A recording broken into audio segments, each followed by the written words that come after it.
Welcome to Candlewick Library. I'm Cheryl. Today is all about Jurassic Park.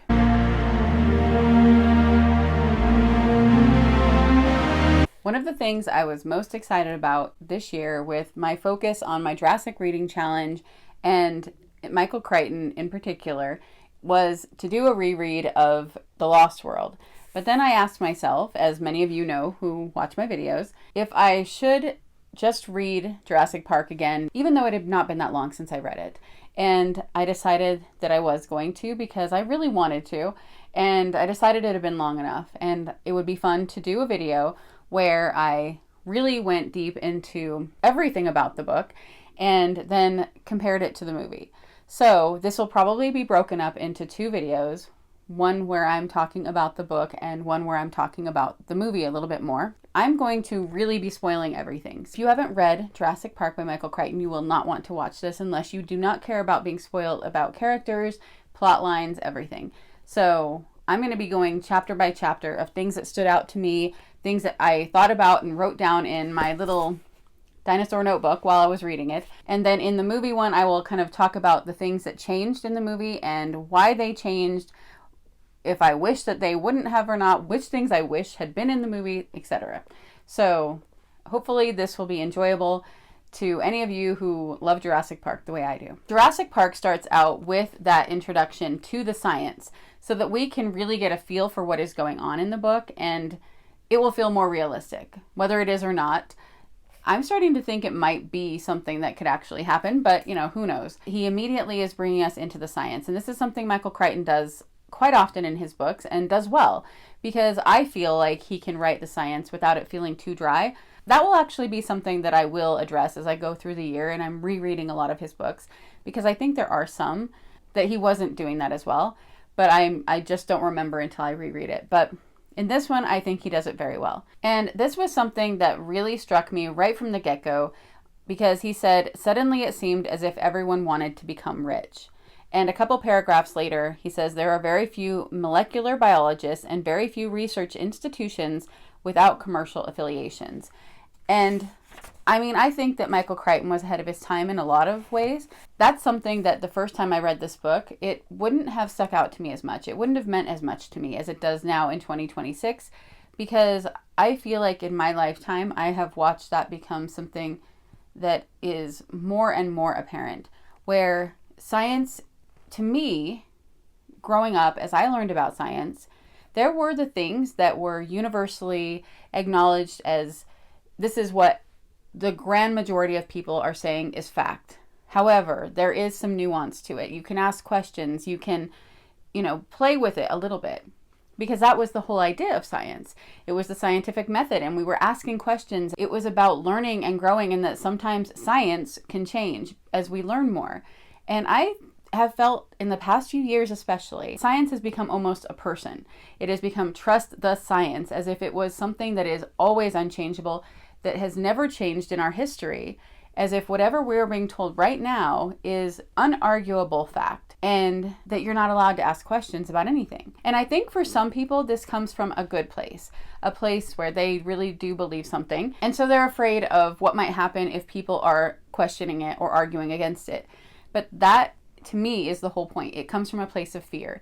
We should be able to debate. We should be able to question. I miss the days when it felt like science was something that could be questioned, that we could all have those conversations. I get really tired of people referring to science that way, as if it is this unchanging thing that you cannot question. And with that comes the fact that I've noticed how so many things that are being pushed in science are backed by corporations now. And you see all of this money coming from people who have agendas, no matter if it's an agenda I agree with or an agenda I don't agree with. I just don't think that that should be happening. And I feel like that the areas of science, the people that are giving money to it, it should be from a place of let's learn and grow. So when I read that sentence where he said everything was attached to something corporate, it feels like that is the way it is now. So you've got a business, you've got a political agenda, you've got a corporate agenda, and you are then attaching yourself, you're the one funding it, which is what Hammond does in this book. He has an agenda, he's going to fund their dig. right? He's going to try to give them money to try to get them to do something for him. And I just feel like it's become more and more that way. And so that stood out to me right away. I just wish that we could have more curious scientists that have integrity, and that it wouldn't be something that we even had to question, that we could say, oh, these people are working in our best interests to learn things because they have this insatiable curiosity, and that we also can have that curiosity and ask our own questions and do our own thinking, and that people aren't going to immediately dismiss us if we disagree with them. And this is something that comes up in the world of dinosaurs as well, because if you believe in the old Earth and evolution and all these things, there are going to be people that are going to immediately dismiss you. And then the opposite is true. If you believe in a young Earth and you don't believe in evolution, then people on the other side are going to immediately dismiss you and think that you're uneducated. And we have to come to a place as humans to understand that just because somebody disagrees with you, no matter how much you believe you know about something, it doesn't necessarily mean it's because they're uneducated or they haven't asked questions. It just means that they might have come to a different conclusion. And since there are scientists on almost every topic that disagree with each other, if you read different articles, if you widely read scientific work from different scientists and different colleges, different universities, you will oftentimes find people that disagree. And I think you get a really good picture of something when you read the viewpoints that disagree with each other. So that is something we try to do in our homeschool. We try to look at all scientific subjects from both sides and then make up our own mind of what we believe based on what we have learned. And I have found that to be super helpful, because it also doesn't mean you can't change your mind. So then we get to the prologue, The Bite of the Raptor. And this has Bobby, or Roberta Carter. She is at the clinic in Costa Rica, and she is a doctor. The helicopter shows up with Ed Regis, and he is bringing a worker that is very, very badly hurt. She looks at him and immediately thinks this is an animal mauling. It looks like bites. This does not look like a construction accident, which is what they are telling her that it is. The patient says to her the word raptor. Manuel, who is her nurse, says that it means hoopia. When he's explaining that in the book, he says the Costa Ricans were not especially superstitious, but she had heard the hoopia mentioned in the village before. They were said to be night ghosts, faceless vampires who kidnap small children. According to the belief, the hoopia once lived in the mountains of Costa Rica, but now inhabited the islands offshore. So immediately we are in a place of her questioning exactly the way you would, where you're saying, okay, this person is telling me one thing happened to this person, but my own eyes are telling me something different. And then he says something that could either mean a bird of prey, or it can mean this thing that is steeped in superstition in this area. So what is it? And of course she starts questioning. I think most of us would. And then we go to the way this book is going to be laid out. The first iteration, and each iteration is like a part of the book. And it has the Ian Malcolm quote that as you go along, each quote is going to lead you into the next section based on what is about to happen. So it's going to get more and more dramatic as it goes along. And there are no chapter numbers in Jurassic Park. They are just titles. They're very short chapters, which I love. So the first chapter then is Almost Paradise. And in this, we see a family who is on vacation in Costa Rica. It is a mom and a dad and their daughter. The mom tricked the dad into taking this vacation so she could get plastic surgery. They visit a deserted beach, and the little girl wanders off by herself. I think she's 8 years old. And she has this animal come up to her. It's about a foot tall, dark green with brown stripes along its back, lizard-like. She begins screaming. Her parents can't see her, so they're racing to her. This scene will sound very familiar to those of you who have seen the movies, but it is not in Jurassic Park movie. This is where the short chapters come in. We immediately go to the next chapter. Her arm is covered in bites from this animal. It's begun to swell. She's having trouble breathing. The doctor takes pictures of it and takes samples of saliva that is on her arm. This is leading us up to, okay, based on the previous chapters, you know you're getting into a dinosaur book. So you know this is probably a dinosaur. And this is not a normal lizard. What is happening? The samples that the doctor takes, he takes one to analyze there, one to send to labs in San Jose, and then one to keep frozen in case of need. Tina, the little girl, draws a picture for the doctor. They are surprised by it because it doesn't look exactly right, but they bring in Dr. Gutierrez, who is an American, and he is a field biologist from Yale. He assures them that it is a striped basilisk lizard, that she probably was just having an allergic reaction to it. But when they're looking at the picture, they say, oh, but it's a little bit wrong. It's got 3 toes instead of 5. The neck is a little bit too long. The tail is a little bit too thick. By the end of that chapter, the family has left, but you have a lot of questions. And so then in the next chapter, the beach, Gutierrez goes to a beach that he believes is at least near the one that they were at. And he is hoping to try to find more lizards so that he can get a good feel for what this was exactly. And he doesn't see any, but then when he's leaving, he sees a monkey, and he can tell that it is eating something that fits the description. So he shoots it with a tranquilizer so he can get the remains of this lizard. In the next chapter, he sends it to an expert, but the expert is gone and sends it on to a different lab. More and more people are getting involved. More and more things are being sent to different places to be sampled to figure out what this is. We also get a scene that is kind of gross. It is definitely not for the sensitive. It's a baby that gets killed, and the midwife is afraid that she would get in trouble for leaving the baby alone, so she doesn't report it. So then when we go back to the labs, we see that they have found that there is a neurotoxic poison and enzymes that are unusual in the samples that have been sent. A woman named Alice comes in and she says, whose kid drew the dinosaur? The person, Stone, that she says it to, doesn't want to believe that it is anything other than the lizard that they've been told it probably is. And so he does nothing. And that shows the pattern that we see throughout the whole book, that there are constantly things happening that no one is doing anything about. Then we get to the second iteration, and we're at the shore of the inland sea. So this introduces Alan Grant. He's in the Badlands in Montana. He is described as barrel-chested, bearded, and in his 40s. If you're familiar with the movie, we'll get more into this later when I talk about the movie, but you'll notice the differences here immediately. That when, in this chapter, as soon as we are introduced to him, a visitor in a car shows up, and it is the lawyer, Bob Morris, who is an environmental protection lawyer. He meets with Alan Grant and with Ellie Sattler, who is described as 24 years old, darkly tanned and blonde. The lawyer tells them that his company is worried about the Hammond Foundation. He brings up that he's funding digs in the north, that they are buying tons of amber. I got a little amber right there with the mosquito in it. And that he has bought an island in Costa Rica that Alan is listed as being a consultant for. Grant tells him, well, the InGen lawyer, Donald Gennaro, hired him to write a paper about dinosaurs' eating habits.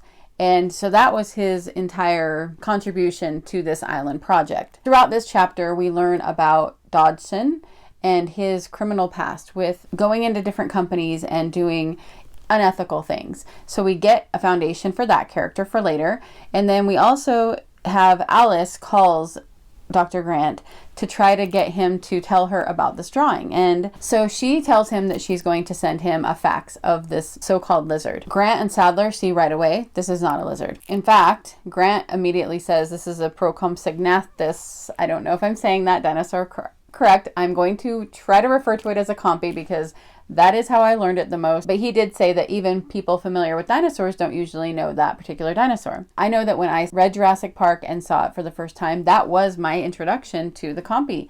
I had never heard of it before that, at least as far as I could remember. But even Grant, being a dinosaur expert, that's something that is brought up here too, that you stop to think about, where it's like there's all of these dinosaur experts, but they weren't there to see them in person. So we can gain as much knowledge as we can from looking at the fossils, the fossil record, and studying the area that we find the fossils in and comparing it with animals that are similar and, getting maybe patterns of what we would believe about each different animal based on their environment that they're found in. But we still don't know everything, and we can't know everything without having seen them. This shows that because Grant says that he doesn't think it would bite a child. But then it also brings up a really good point about extinction in this chapter. And how do we know that they're all gone? Ellie says, we know animals have survived. Crocodiles are basically Triassic animals living in the present. Sharks are Triassic, so we know it has happened before. Because they're trying to figure out, okay, can this really be a compy that has somehow survived? Grant says it's either a fake, which I doubt, or else it's a rediscovery. What else could it be? But I've often found it really fascinating to stop and think about it. When you hear people say, there's only 4 left of this animal, or this is the only one in existence. Like, I've heard that before on the news, and my daughters and I have stopped and talked about that before. Like, how do they know? There is no way that every single square foot of this earth has been traversed. And even if it had been, that there could be animals out there that are not there when you're there. It kind of goes back to arrogance again. The arrogance that we think we know every creature and how many of them there are on this earth. There's probably so much we don't know about animals and which ones are still here and how many there are. So this is one of the reasons I do love books like this, Michael Crichton's books, and Jurassic Park in particular. When I am reading, I do get sucked into the story like this, but I'm also constantly asking myself questions and thinking about it. Mr. Hammond then calls and he asks about Morris. He tells him about the island. He insists that he visit. Alan tells him, we might have just found a live compy. Tells him about the facts that's happening. Hammond seems nervous at first and lets on that there might be some problems on this island. Obviously, Hammond knows I have recreated dinosaurs. So if there is a compy out there, it probably came from me, but he also is somebody that's very much in denial a lot of the book. But he gets nervous and he does tell Alan Grant at this point, I will pay you $20,000 a day for 3 days to come down here. And he also offers the same amount for Ellie because he might need a botanist. So he tells them he'll send the corporate jet to pick them up and they won't need passports, which tells us he's obviously a powerful man with connections. This tells us right from the get-go that Hammond is aware that dinosaurs are getting off the island. I think that he knows it. He doesn't want to admit it. We go to the law office of Gennaro and we find out that too many men have died. And so they need to do an inspection of the island. And they call Grant and get the info for Alice so that they can get the sample from her. My first initial response to that is, okay, they want to hide the evidence. But I also think that they're still trying to figure out if dinosaurs are getting off the island. We go back to Grant and Ellie, and they are doing an x-ray of the velociraptor they've just found. It says, a kid says, it doesn't look very fearsome. But I am assuming that this is a college-age kid because it keeps talking about the people on the dig being college-age, and it does refer to them as kids. Hammond sends a package to Grant with all their information of the island. Gennaro is going to be missing his daughter's 4th birthday to go to the island. His boss tells him, if there's a problem, burn this place to the ground. This is extremely important. There is so much wrapped up in this island. What are we about to find? When we meet Hammond, it says that he's short, and it's funny because it does describe him as his legs are so short that they don't touch the ground when he's sitting, and he's swinging them like a child. So we know that he is childlike, even though he is in his 70s. We learned that in 1983, he had an elephant that he could carry around in a little cage. It was 9 inches tall and perfectly formed except for its tusks. And we know immediately that Hammond is not an honest man because he used the elephant to raise money for research in genetics. But he hadn't made it that way. He hadn't done it with the genetic research he was having funded. He had used an embryo of a dwarf elephant and raised it in an artificial womb with hormonal modifications. And he hadn't been able to duplicate it again. So they're showing people this amazing little elephant that has been created and people are giving money, but they also don't know the problems with the elephant, which is another thing that Hammond should have known. He can't control what he is creating because the elephant is prone to colds and it is vicious. We also find out that there are 238 animals in Jurassic Park, and those are made up of 15 different species. Hammond and Gennaro pick up Ellie and Alan. It does describe Gennaro here as stocky, muscular, in his mid-30s in an Armani suit and wireframe glasses. Then we get the target of opportunity chapter, and we are reminded of Biozin and how awful Dodgson is. Dodgson's company knows that Hammond is cloning dinosaurs. I'm not sure exactly how they know, but they do. The company agrees to let Dodgson obtain embryos from his source at InGen. He meets his contact at the San Francisco airport. And it says that he's wearing a straw hat, but it doesn't tell us who the contact is. So in the book, we have to wait to find out who the bad guy is going to be here, who is going to be stealing the embryos. We next meet Ian Malcolm, and he is described as tall, thin, balding, 35, dressed in a black shirt, black trousers, black socks, and black sneakers. He's a mathematician. We know right away he has very strong opinions and he's very matter of fact. Immediately, he is going to be one of my favorite characters. Out of all of the quotes that I underline in this book, most of them are going to come from Ian Malcolm. And as we meet him, I get one of the first ones, which is, "We expected to banish paper, but we actually banished thought." Almost every time he opens his mouth and starts talking, I read his words a couple of times and I sit and think about them, because I feel like I do share so many of his opinions, and that is one of them. That I so often, even though there's so many things in technology that I love, like YouTube, like being able to reach and talk to people across the world in the way that we can now, I also really long for the days when this stuff didn't exist yet. It's a really weird contradiction that I have in me sometimes, of just longing for that simpler life, not being inundated with information all day long every day, but also loving the connections that we've been able to create that way. So I have a really love-hate relationship with a lot of technology. It does feel like that is what happens a lot of times with technology, is that we have one end in mind. So banishing paper, for instance, like he said, but then we end up banishing thought instead, because we don't see the consequences that are going to happen. People are starry-eyed for it. I've seen this with AI, where so many people are just like, oh, this is going to be the most amazing thing ever. And you start noticing things. And then my daughters and I have a completely different opinion about AI than my husband, because he works in an industry where they use it for some things that are really helpful. And I am able to say, yes, AI could have been really good for this thing. And it's being used in another way that I don't like at all, especially with the artist children, creative children. It's like, what is going to be the consequence of AI? What is going to happen down the road that some of us are foreseeing and some of us are not? Or, something that we're not even thinking about right now that could happen. That's where my mind goes when Ian Malcolm talks. He tells Hammond immediately he knows that this park is not going to work and it needs to shut down. Grant and Sattler don't even know what it is yet. Malcolm explains chaos theory to Gennaro on the plane, and when he talks about the small imperfections, he is talking in reference to the pool table and the ball when you're playing pool. They pick up Dennis Nedry in San Jose. It describes him as fat and sloppy, and they are now going to be taking a helicopter to get to the island. It talks about the origins of the island. It is volcanic and it has steam vents all over. It's hot underfoot a lot of the time and very foggy. It's also not a very big island. It's 8 miles long, 3 miles wide at its widest point, 22 square miles. They have a precarious landing to get onto the island, and a man runs up to the helicopter, and it's Ed Regis. He's wearing a baseball cap and has red hair. It is at this point that Grant sees his first dinosaur. And Ellie thinks about how it is quick and alert with a graceful dignity, not lumbering or dull. Gennaro did know about this island, but yet it has still left him speechless. He says, "We are going to make a fortune." So you can see right away the magic of seeing a dinosaur in real life is pulling all of them in. And as you think about that, I think that would do that to all of us. We all see the dinosaurs at museums all the time, but I think even though we know, having read this book, having seen the movie, having thought about it, that it wouldn't be a good idea, I think that most of us, if not all of us, would be amazed and probably super happy and emotional if we did see a dinosaur in person like that, especially one that is a harmless one to us. So I think that their reactions would be our reactions as well. There is a crude hand-painted sign that says, "Welcome to Jurassic Park." This then goes to the third part. They begin immediately to discuss the changes that this will bring to paleontology. We get another Ian Malcolm quote.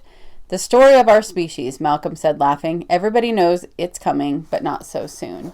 And again, I think that is what I was talking about a few minutes ago, where we are worried about what might happen with the technology. We know our world is going to be changing, but it always comes faster than we expect. In my lifetime, I have watched the internet show up the way it is. I've watched social media come into existence, and I have seen how quickly the world has changed in the last 30 years versus the first 18 years of my life. It's remarkable to me how different things are. Ellie notices a fern that is deadly and that touching it could just make you sick. If a child was to eat it, it would be killed. So she starts noticing that everything might not be that well planned here. They talk about the Safari Lodge. It's a building with little glass pyramids on the top of it. Grant notices in his room that the pyramid has heavy steel bars on it. He and Ellie both talk about how they've noticed how the plans that they got in that packet from Hammond have changed, that the rooms are not exactly the same. There's smaller windows, the glass is tempered and set in a steel frame, that the doors are steel clad. The lodge is enclosed in a fence with really thick steel bars. It definitely comes across as that this has become something that is more protected for some reason. So they meet in the visitor building. It's 2 stories high, all glass. Gennaro gives them the question, is it safe? They talk about the reptile that bit the girl. They talk about reports of other reptile bites and question what is happening. And Malcolm, of course, says, well, obviously, dinosaurs are getting off the island. Hammond immediately scoffs at this and calls him arrogant. And then 2 children show up, and Gennaro is so angry that the children are there. It is Hammond's 2 grandchildren, Tim and Alexis, or Lex Murphy. Tim is about 11 and has glasses, and the girl is a few years younger, 7 or 8 years old, and has blonde hair, wears a baseball cap, has her baseball glove over her shoulder. So we kind of get a feel for them immediately. Dr. Grant initiates talking to Tim, and we find out that he really likes children. Ed Regis, on the other hand, is upset. He is feeling like he has to be a babysitter and a tour guide. But we also find out that at the moment there are 20 workers on this island. They go on a tour of the main building, meeting all of the different people that work there and seeing everything that is going on in the visitor center. So we meet John Arnold, described as a thin man in a button-down short sleeve shirt and tie, smoking a cigarette. He's 45 years old. We meet Park Warden Robert Muldoon, who is described as a burly man in khaki, about 50 years old, with a steel gray mustache and deep blue eyes. And then in the lab, there are 4 technicians, and one of them is Henry Wu, who is slender and in his 30s. He's the chief geneticist. We learn how they obtained the DNA, and it is not just mosquitoes. It is all sorts of insects. As I was reading that part, I actually did hear it in my head as the voice of Mr. DNA, of the little DNA guy in the movie. So that was kind of funny. But they go through the hatchery, they go through the nursery, and then they meet a baby raptor. There's a woman named Kathy who has a little baby raptor on the floor with a bunch of little rags and toys.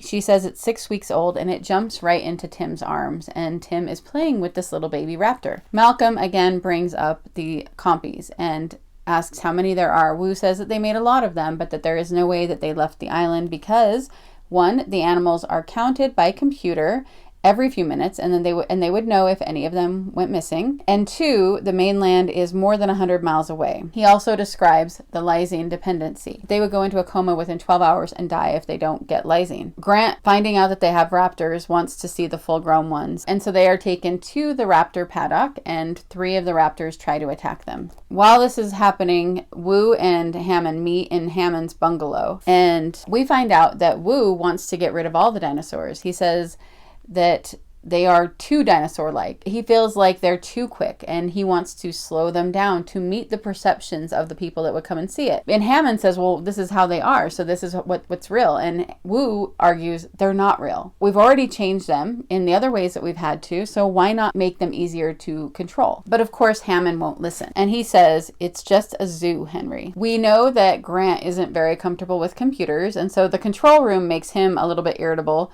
Arnold is telling them all about the computer systems and shows them a map that shows where all the dinosaurs are and where they have been. It shows that it tracks their movements. They look at the juvenile T-Rex and where it has been. So every 15 minutes, the computer tallies the animals in all the categories. So in the book, it shows us this chart of all of the animals. It lists all of the species, how many are expected, and how many are found. So we see that it tells them that they are found 238 of the 238 dinosaurs. And that is why Wu is so confident in the fact that none of them have escaped. Arnold mentions rides at the park, that there is going to be a jungle river ride on a track and an aviary lodge ride, but neither one of those are functioning yet. But Malcolm keeps pushing the point that animals have got off the island. Gennaro asks him, you think animals have gotten out? And Malcolm says, I know they have.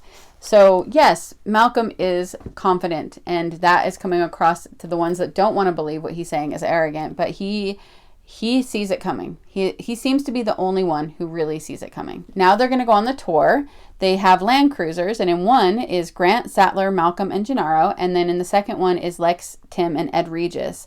The voice in the car is Richard Kiley, and Ed says, "We spared no expense." They do see animals as they go along. They see an Othnilia in a tree. This is another one I don't know how to pronounce. Hypsilophodonts poke their head up. I'm sure that is wrong, but they poke their head up. But we keep going back and forth between the tour in the cars and the control room back at the visitor center.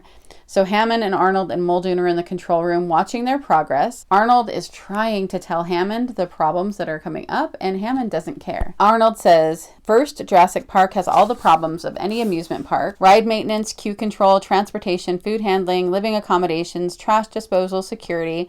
And second, we have all the problems of a major zoo: care of the animals, health and welfare, feeding and cleanliness, protection, etc. He goes on and on. And Hammond says it's not as bad as all that. When he tries to bring up the velociraptors, Hammond says, let's not start on the velociraptors. Muldoon, of course, says they should all be destroyed. They talk about the collars that they tried to put on them, but they chewed through the collars. And Arnold says Jurassic Park is inherently hazardous. And Hammond, of course, asks him, whose side are you on? He really will not listen to anything anyone has to say to him. We then find out that there is a reason the other rides have been delayed. That in the aviary, they're diving down and hitting the construction workers, and so it's not a safe place for them to even be working. We go back to the tour, and they see a Dilophosaurus drinking at the river, and we find out that they are 10 feet tall. So they're quite a big animal. And then they see the Triceratops and then the big Tyrannosaurus Rex, because there are two, the big one and the junior. Back at the control room, they're talking about raptors again. We learned that one of them had escaped and had killed 2 people and maimed 1. And then they put out the goat on the tour, and the T-Rex kills the goat. So we're getting information, and we're starting to see a little bit of action. Muldoon is definitely nervous. Maybe I should add that he, along with Ian Malcolm, can see what's coming. And so he goes to the basement, and he gets these rocket launchers and puts them in the back of one of the gas-powered Jeeps. They see a few more species of dinosaurs, and then Tim is sure that he saw a raptor running. They want to go back, but they can't. Ed Regis says, it's kind of a ride. We can't go back. All of this is happening, and instead of being worried of like, wait a second, did my grandson just really see a raptor in a field? Hammond is getting annoyed, because he says, we have made this wonderful park, this fantastic park, and our very first visitors are going through it like accountants, just looking for problems. They aren't experiencing the wonder of it all. The doc calls the control room and says the boat needs to leave for 2 weeks because of the storm. We then go to the Stegosaurus. There is a Stegosaurus, and there is a Jeep next to it, and there is Dr. Harding. He is the veterinarian. So Grant does get out of the car, and then Ellie, and then the kids, and Ellie begins to talk with Dr. Harding about the symptoms of the Stegosaurus. They do figure out what the problem is while they're sitting there. She finds that there are little piles of stones near some of the poisonous berries that Harding doesn't think they eat. And so they figure out that they are using gizzard stones. And that about every 6 weeks, when they regurgitate them and need new ones, they accidentally get some of the berries with it. And that is why their sickness comes every 6 weeks. While they are talking about this, Malcolm is talking about his chaos theory again. And he says, life escapes all barriers. Life breaks free. Life expands to new territories, painfully, perhaps even dangerously.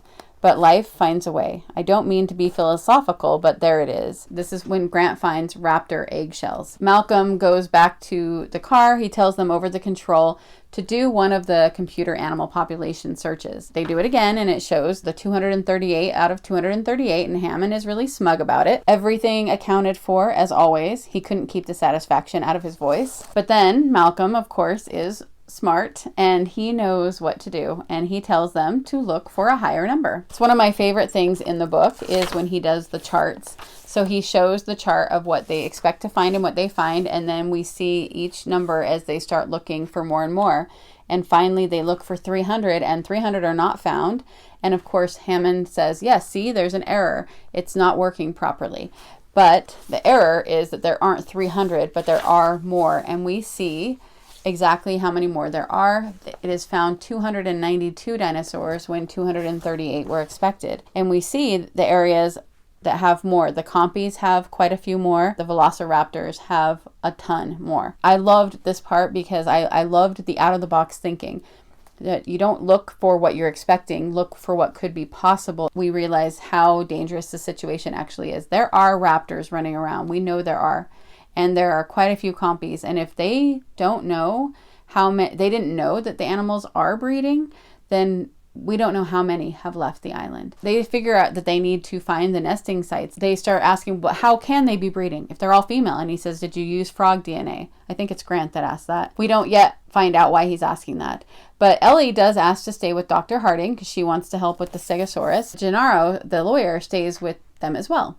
So the rest get back in the car, and Ed Regis actually gives the night vision goggles to Tim for him to use. The car stops near a lookout, looking out over the ocean, and Lex starts freaking out because she's looking through binoculars, and she tells them that she sees animals on the boat that is left. Grant looks through the binoculars, and Tim and Lex are telling him where to look, and he sees it. He sees about 2 feet tall. There's at least 2 raptors. Ed gets the radio to call control to let them know because they need to recall that boat, only hear static, and they can't communicate with them. We find out Nedry is telling them he's doing one thing with the computers and he's doing something else, but he has knocked out all of the communication. He says it will only be for 15 minutes. He gets up to go get a Coke. As the cars continue going, they end up stopping and all of the lights go out. Arnold notices that all of the perimeter power is out. This is lights, cameras, everything like that. And Nedry, we see him go to the fertilization room. So we now know Nedry is definitely the one who is the contact of Dodgson who is going to be stealing embryos. He takes 2 of each species and puts them in the shaving can. And then he goes to the basement and he gets in the Jeep that has the rocket launchers. His plan is 3 minutes to the dock, 3 minutes back. No one will even know he was gone. Arnold realizes at this point that not only are the lights out, but also the security doors are no longer locked, and that means the peripheral fences are off as well. Muldoon says that he's going to go and get the Jeep, and he's going to go out and get the people that are in the Land Cruisers. So we get to the 4th iteration, and we are on the main road. The 5 of them are stuck in the 2 cars in the rain, and Tim is looking at everything with his night vision goggles. He hears a thump, and he sees something cross in between the 2 cars. And then he looks back at the fence, and he sees the big T-Rex. He sees it grip the fence. That tells us the fence is no longer holding this animal back. And obviously something else already got out. Ed Regis knows what a dinosaur attack looks like because he has been seeing them when things have gone wrong as the park was getting ready. He becomes terrified. He jumps out of the car. He runs, disappears into the woods, leaving the car door open that the children are in. And the big T-Rex now breaks the fence and is in between the 2 cars. He ends up attacking the kid's car, and both of them get hurt. Lex falls out when the car is in the T-Rex's mouth, and then he drops it. Malcolm and Grant are watching all of this. They've seen Ed Regis run away. They're seeing what the T-Rex is doing to this car, knowing the kids are in it. They see the T-Rex leaning down over something and can hear Lex screaming. So Malcolm gets out of the car and runs. T-Rex chases him and tosses Malcolm. Grant then is out of the car and the T-Rex comes back, and this is when Grant realizes that the T-Rex cannot see him if he is completely still and doesn't make a sound. The T-Rex does kick the car and hits Grant in the process. So now we have characters in a bunch of different places, and we have Dr. Harding and Gennaro and Ellie Sattler in one of the Jeeps trying to get back to the visitor center after helping the Stegosaurus, and they get blocked by a big tree in the road. So they head to a maintenance road that will take longer to get there, but at least they'll be able to get back. Back in the control room, they're starting to freak out. Arnold has sent guards to try to find Nedry. They can't find him.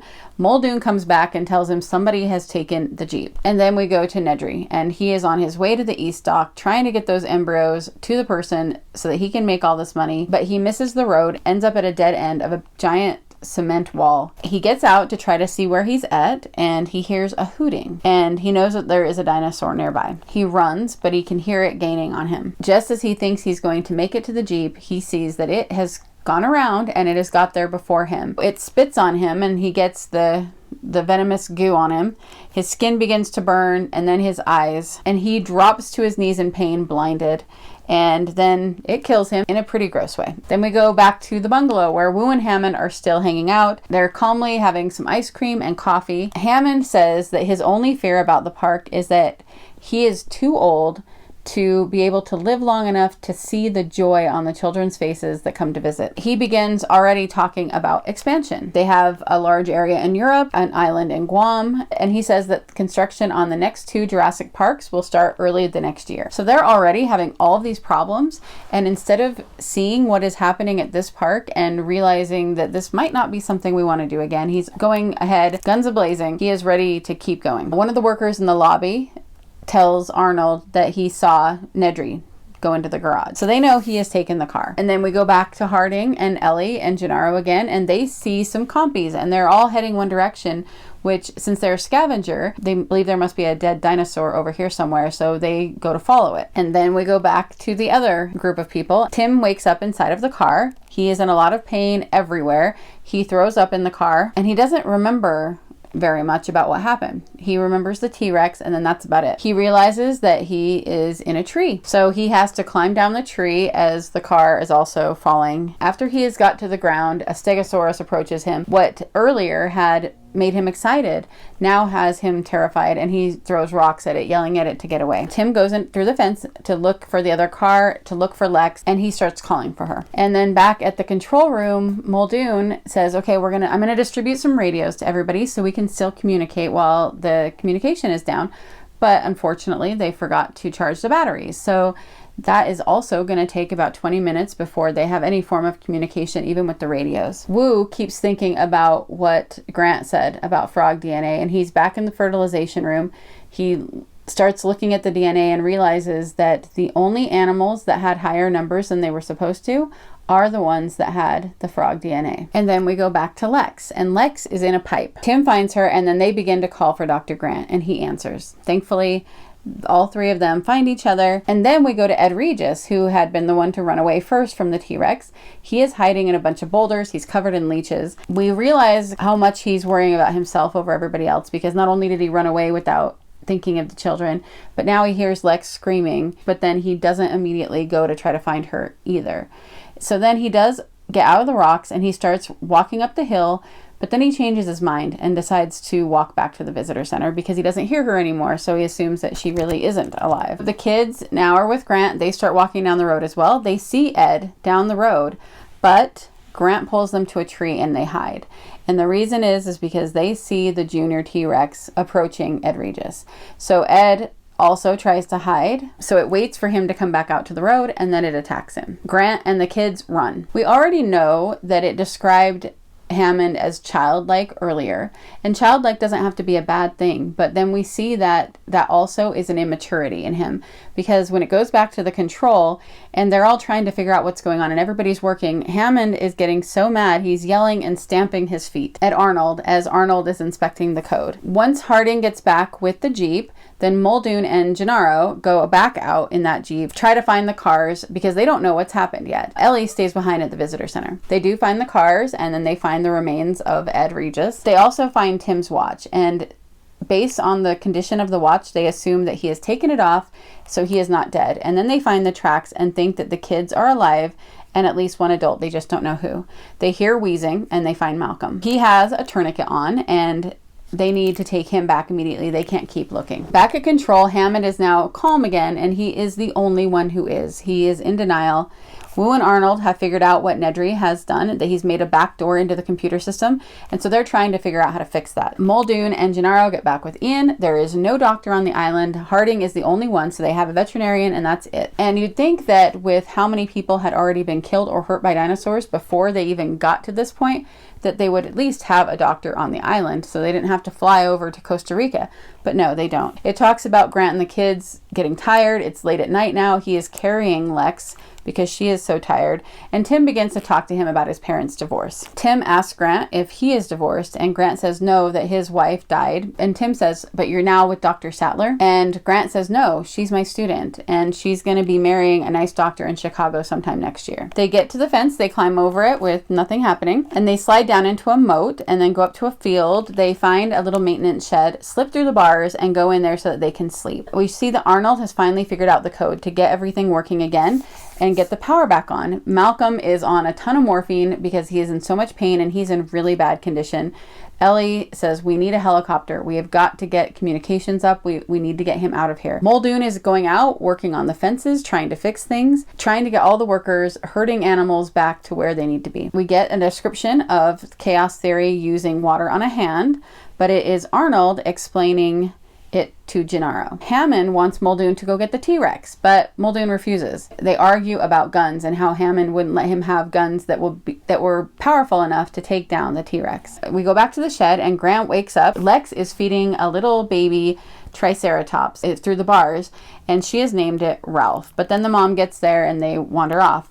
So Grant is thinking, if we can get out and the motion detectors find us, then they'll know where we are, so they can come get us. But they're not turned on yet. It talks about seeing dragonflies that have a 6 feet wingspan. That was pretty cool.